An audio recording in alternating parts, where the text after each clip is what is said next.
늦은 밤 고속도로는 종종 생사의 갈림길이 되곤 합니다. 근데 이제 뒤에서 저기 멀리서 오더니 속도를 안 줄이고 오는 거예요. 그때는 가슴이 철렁하고 머리가 쓰는 느낌? 다행히 제보자의 차를 피해 급하게 핸들을 꺾었지만 속도를 줄이지 못하고 중앙분리대를 향해 돌진. 연이어 가드레일까지 추돌하고 마는데요. 눈앞에서 벌어진 아찔한 사고. 야, 졸음운전이구나 하고 생각을 했어요. 끔찍하게 파손된 사고 차량. 운전자의 상태는 어땠을까요? 문을 여니까는 괜찮냐 하니까는 괜찮다 하시더라고요. 왜 졸았냐고 물어보니까는 졸진 않았는데 카메라 경보가 울리니까 카메라가 어디 있는가 이쪽 보느라고 제 차를 못 봤다 하더라고요. 사고 원인은 다름 아닌 내비게이션? 알고 보니 사고 지점은 이동식 단속 구간이었는데요. 사고 차주는 초행길이라 이 사실을 몰랐다고 합니다. 내비게이션에서 카메라나 다른 경보음이 나오면은 도로를 주시하면서 더 주의를 기울여야죠. 내비게이션도 안전운전을 하면서 확인하셔야겠죠? 충남의 한 경찰서. 이곳에 기적 같은 일을 경험한 경찰이 있다고 합니다. 짧은 순간이지만 엄청난 고민을 했는데 뭐 그렇다고 제가 뭐 피할 수 있는 상황도 아니었고. 2년 전 어느 날 커다란 굉음과 함께 찾아온 후미 추돌 사고. 평화롭던 도로는 순식간에 아수라장이 되고 말았습니다. 사고 충격으로 튀어나간 트럭은 중심을 잃고 쓰러졌고 제보자가 타고 있던 순찰차는 형체를 알아볼 수 없을 정도로 파손됐는데요.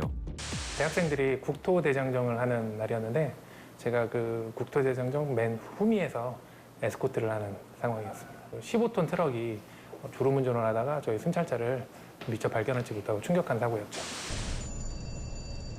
전화벨 소리도 듣지 못할 정도로 잠에 취한 트럭 운전자. 그대로 순찰차에 이어 승합차까지 들이받아 버립니다. 흔들리는 블랙박스 영상만으로도 당시 충격이 고스란히 느껴지는데요. 사고 현장을 목격하고 다급하게 몸을 피하는 학생들. 폐차 직전의 순찰차에서 살아난 것은 기적과도 같은 일이었습니다. 제가 그 사고 당시에 갈비뼈 7개, 뇌출혈, 그리고 어깨 탈골, 골절 이렇게 있었는데 지금도 어깨는 한시적 장애 판단 3년 받아서 아직 치료 중이고요. 다행히 국토대장정 중이었던 100여 명의 학생들은 크게 다치지 않았다고 하는데요. 최경위는 인근 병원에서 한 달간 입원 치료를 받은 후 3개월 만에 다시 업무 현장에 복귀할 수 있었다고 합니다.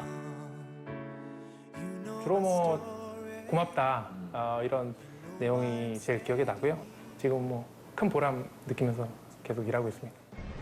지난 5년간 고속도로에서 발생한 졸음운전 사고는 총 2,241건, 사상자는 무려 1,786명에 달한다고 합니다.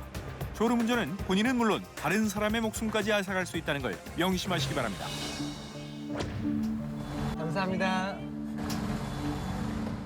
이용하시려면 톨게이트에서 우연히 마주친 검은 옷을 입은 여성. 처음에는 직원인 줄 알았다고 합니다. 직원인가 했는데 직원이 아닌 거라는 거 확실히 알게 된 게 뭐냐면은 고속도로 그 표딱지 그거를 들고 있던 거예요. 다급하게 뛰어나온 이분의 손에는 한 장의 통행권이 들려 있었는데요.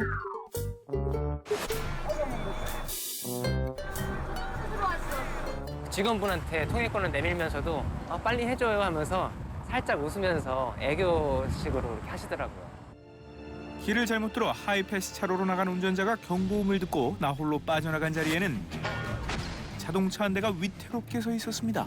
엄밀히 말하면 고속도로 위에 그냥 몸만 뛰어나온 거죠.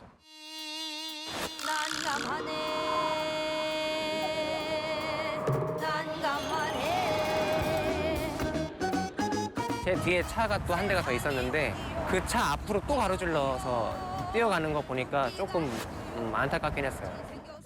다행히 톨게이트의 마지막 창구만 운영 중이어서 큰 사고로 이어지진 않았지만 톨게이트 요금소를 잘못 나갔을 경우 올바른 대처법은 따로 있습니다. 통행료가 미납되셨다고 해서 요금소 중간 차로에 정차를 하시거나 하차를 하시는 경우에는 큰 위험이 됩니다. 콜센터를 통해 문의하시거나 우편 발송되는 안내문을 통해 차후에 안전하게 납부 가능하십니다. 요금소 차로에서 정차나 하차 시 큰 사고로 이어질 수 있다는 사실 잊지 마세요. 시골에 계신 할머니를 뵈러 가던 길에 고속도로에서 깜짝 놀랄 만한 사고를 목격했다는 제보자. 일단 제가 이런 눈앞에서 교통사고 나는 걸 처음 봤기 때문에 굉장히 놀랐고요. 과연 어떤 사고였을까요? 블랙박스에 담긴 그날의 사고 영상을 함께 보기로 했습니다. 끼익 하는 소리와 함께 쾅! 그다음에 쿵! 오랜만에 가족을 만날 생각에 들뜬 것도 잠시. 사고는 불과 몇 미터 앞에서 벌어졌습니다. 미끄러지듯 단숨에 1차로에서 4차로로 가로지르는 사고 차량. 대체 어떻게 된 걸까요? 딱 차량이 정차되기 시작할 때 그때 발생했습니다. 앞 차량들이 차례로 멈추자 기다렸다는 듯 버스 전용 차로로 이동하는 검은 차를 주목해 주세요.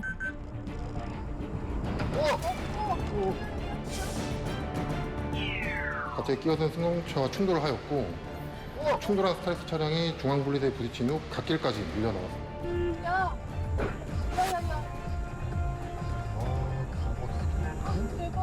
와이프가 너무 놀라고요. 되게 갑자기 비명을 많이 질렀고. 사중수돌로 이어진 사고의 원인은 무엇이었을까요? 앞에 정차를 하니까 부딪힐 것 같아서 진로 변경했다고. 그다음에 옆에 4, 5차로에도 나머지 차량하고 사고가 났다.